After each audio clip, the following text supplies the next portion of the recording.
ಬೀಸುವ ಗಾಳಿ, ಹರಿಯುವ ನೀರು, ಉರಿಯುವ ಬೆಂಕಿ, ಸ್ಥಿರವಾಗಿ ನಿಂತ ನೆಲ, ಎಲ್ಲವನ್ನೂ ಆವರಿಸಿಕೊಂಡ ಆಕಾಶ, ಅದು ಸರ್ವಸಾಧಾರಣ. ಅದರಿಂದಾಗಿ ಒಂದು ವ್ಯತ್ಯಾಸ ಏನು ಗೊತ್ತಿಲ್ಲ.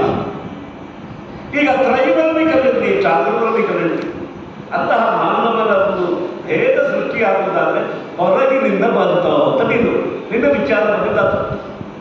ನೆಲದಿಂದ ಬಂತು ಅಂತ ಹೇಳಿದರೆ ಎಲ್ಲರಿಗೂ ನೆಲ ಸಮಾನ.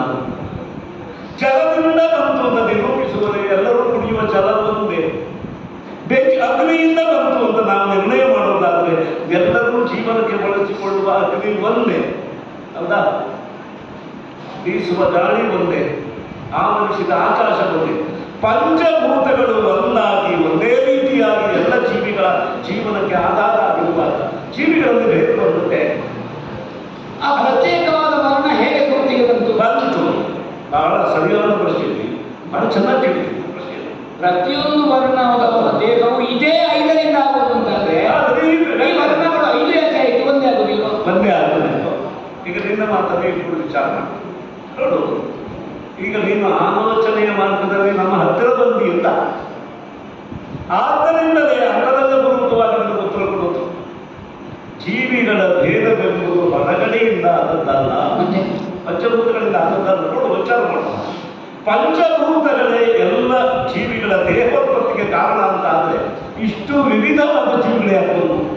ಕೆಲವು ಆನೆಗಳು, ಹುಲಿ, ಹಸು, ಕರಡಿ, ಹಾರುವ ಹಕ್ಕಿಗಳು, ನೀರಿನಲ್ಲಿ ಈಜುವ ಮೀನುಗಳು, ಮನುಷ್ಯರು, ರಾಕ್ಷಸರು, ದೇವತೆಗಳು, ಇಷ್ಟು ವಿಧವಾದ ಭೇದಗಳು ಹೇಳಲ್ವಪ್ಪ. ಉಚ್ಚ ನೀಚ ಬೇಡ, ಅಲ್ಲ ಉಚ್ಚ ನೀಚ ಬೇಡ, ದೇವರು ಮಾಡಿದ. ಹೌದಾ? ದೇವರು ಕಾಪಾಡ್ತಾರೆ, ದೇವರು ಕಾಪಾಡ್ತಾರೆ. ಈಗ ನೀನು ಯಾವುದನ್ನ ದೇವರು ಅಂತ ಹೇಳಿದ್ಯೋ ಅದನ್ನೇ ನಾವು ಬೇರೆ ಭಾಷೆ ಹೇಳ್ತೀವಿ. ಪಂಚಭೂತಗಳು ಸಮಾನವಾದರೂ ಜೀವ ವೈವಿಧ್ಯ ಸೃಷ್ಟಿಯಾಗುವುದಕ್ಕೆ ಕಾರಣ ಭೂತಗಳಲ್ಲಿ ಇಲ್ಲ, ಹೊರಗಿಲ್ಲ. ಅದು ಇನ್ನೊಂದು ಒಳಗೆ ಜೀವ ವೈವಿಧ್ಯಕ್ಕಿಂತ ಮೇಲು ಕೀಳು.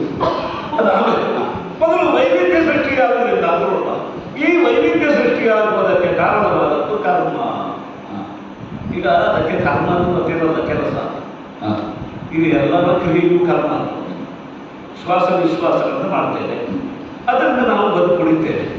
ಅದಕ್ಕೆ ಬೇರೆ ಫಲ ಇಲ್ಲ. ಬದುಕುಳಿಯುವುದು ಮಾತ್ರ ಅಲ್ಲ, ಸ್ನಾನವನ್ನು ಮಾಡ್ತೇವೆ, ದೇಹದ ಕೊಳೆ ಹೋಗ್ತದೆ, ಅದಕ್ಕೆ ಅದು ಅಷ್ಟೇ ಕೊಳೆಯುತ್ತೆ. ಆದರೆ ಇದೇ ಸ್ನಾನವನ್ನು ಅಮಾವಾಸ್ಯೆಯ ದಿವಸ ಅಪರಾಹ್ನ ಕಾಲದಲ್ಲಿ ಮಾಡಿ ಒಂದು ತರ್ಪಣ ಅಂತ ಬರ್ತೇವೆ.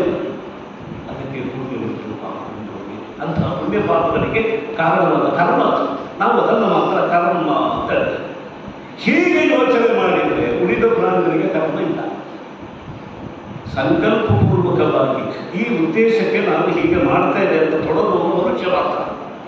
ಆದ್ದರಿಂದ ಮನುಷ್ಯನಿಗೆ ಕರ್ಮ ಇದೇ ನಮಗೆ ಕರ್ಮ ವಿಜ್ಞಾನದ ಮೂಲ. ನಾವು ಗಮನಿಸಬೇಕಾಗ್ತದೆ. ಹೀಗೆ ಕರ್ಮವನ್ನು ಮಾಡ್ತಾ ಪುಣ್ಯ ಪಾಪಗಳನ್ನು ಸಂಚಯ ಮಾಡಿದರೆ ಈ ಪುಣ್ಯ ಪಾಪಗಳ ಫಲವನ್ನು ಅನುಭವಿಸಬೇಕಾಗಬೇಕು. ಪಾಪಕ್ಕೆ ಫಲ ಶೋಕ, ಪುಣ್ಯಕ್ಕೆ ಫಲ ಸುಖ. ಇದನ್ನು ಅನುಭವಿಸುವುದಕ್ಕೆ 1000 ಜೀವ ಕೊಟ್ಟಿದೆ.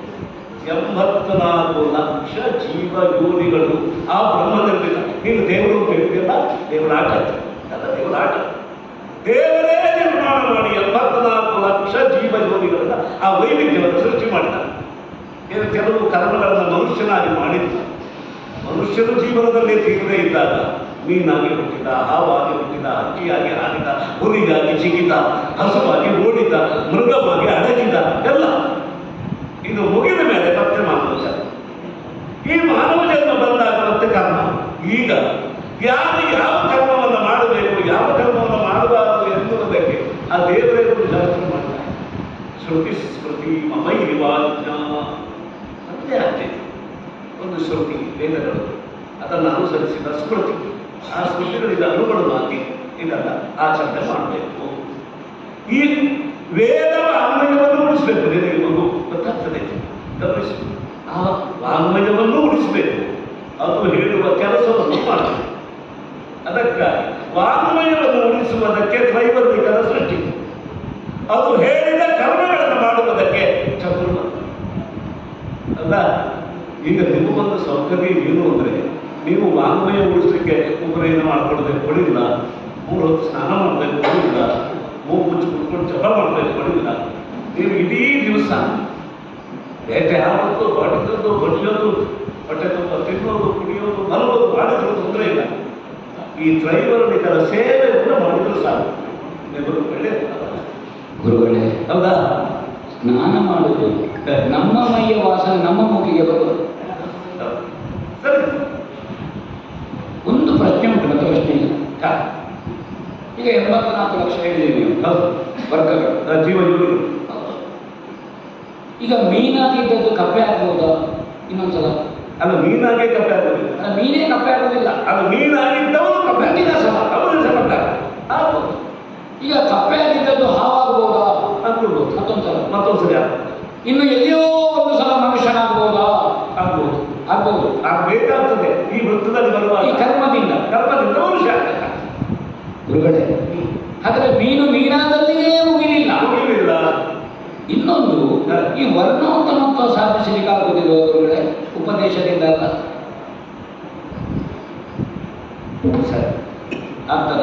ಅಲ್ಲ, ಈಗ ನೀನು ಹೇಗೆ ಆ ವಿಚಾರ ಮಾರ್ಗದಲ್ಲಿ ಮುಂದೆ ಬಂದೆ ಅಂತ ನಾನು ಗುರುತಿಸಿದ್ದಷ್ಟೇ. ಅಲ್ಲ, ಯಾಕೆ ನಾನು ಕರ್ಮ ಮಾಡಿದ್ದೆ.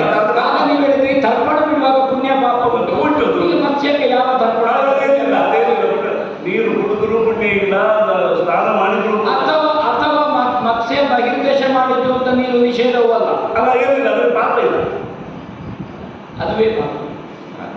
ಪಾಪ ಏನೂ ಗೊತ್ತಿಲ್ಲದೆ ಬದುಕುವುದು ಪಾಪ. ಹಾಗಾದ್ರೆ ಮನುಷ್ಯನಿಗೆ ಅದುವೇ ಜೀವನಕ್ಕೆ ಪಾಪ. ಪಾಪ ಪಾಪ ಅದಕ್ಕೆ ಹೇಳಿದ್ರೆ ಈಗ ನಿಮಗಿರುವ ಅನುಕೂಲ ಏನು ಅಂದರೆ, ನೀವು ಬೆಳಿಗ್ಗೆ ಮುಂಚೆ ಎದ್ದು ಸ್ನಾನ ಮಾಡಿ ಗಡಗಡ ಗಡಗಡ ಜಪ ಮಾಡ್ತಾ ಉಪವಾಸ ಇದ್ದು ಕಷ್ಟಪಡಬೇಕಾಗಿಲ್ಲ. ಅದಕ್ಕೆ ಕೇಳಿದ್ರೆ ಬೇಟೆ ಆಡುವಾಗ ನಮ್ಮ ಅಪ್ಪ ಹೇಳಿದ್ರು, ಮೀನನ್ನು ಕಪ್ಪೆ ತಿಂದರೆ ಪಾಪ ಇಲ್ಲ, ಕಪ್ಪೆಯನ್ನು ನೀರೊಳ್ಳೆ ತಿಂದರೆ ಪಾಪ ಇಲ್ಲ, ನೀರೊಳ್ಳೆಯನ್ನು ಹಕ್ಕಿ ತಿಂದರೆ ಪಾಪ ಇಲ್ಲ, ಹಕ್ಕಿಯನ್ನು ಬೇಟೆಗಾರ ನೋಡಿದ್ರೆ ಪಾಪ ಇಲ್ಲ ಮಗ, ಬೇಟೆಗಾರ ಇನ್ನೊಬ್ಬ ಮನುಷ್ಯನ ನೋಡಿದ್ರೆ ಪಾಪ ಉಂಟು. ಹಾಗಾದ್ರೆ ಮನುಷ್ಯನ ನೋಡಿದ್ರೆ ಪಾಪ ಉಂಟು. ನಾವು ಇಷ್ಟೊಂದಿಗೆ ಪಾಪ ಮಾಡಿಲ್ಲ, ಹಕ್ಕಿಯನ್ನು ನೋಡಿದ್ರೆ. ಈಗ ಒಂದು ಪ್ರಶ್ನೆ ಬಂದಂತ ನನಗೆ, ಸಾಧಕರು ಇದ್ದಾರಲ್ಲ ಗುರುಗಳೇ, ಅಲ್ಲಿ ಇದ್ದ